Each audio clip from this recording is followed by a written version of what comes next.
सुहेल आफरीदी साहब जो हैं खैबर पख्तूनख्वा के वज़ीर आला मुंतखब हो चुके हैं। आपको बताना चाहेंगे, जी हाँ जनाब, असम्बली में 90 वोट हासिल करते हुए सुहेल आफरीदी साहब जो हैं खैबर पख्तूनख्वा के वज़ीर आला मुंतखब हो चुके हैं।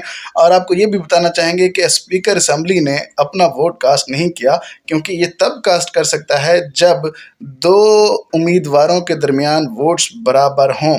और इसके साथ साथ आपको बताना चाहेंगे कि एक MPA मुल्क से बाहर था, वो भी सुहेल आफरीदी के हक़ में वोट जो है वो कास्ट नहीं कर सका। लेकिन इसके बावजूद सुहेल आफरीदी खैबर पख्तूनख्वा के वज़ीर आला मुंतखब हो चुके हैं। बाकायदा तौर पर ऐलान जो है वो हो चुका है।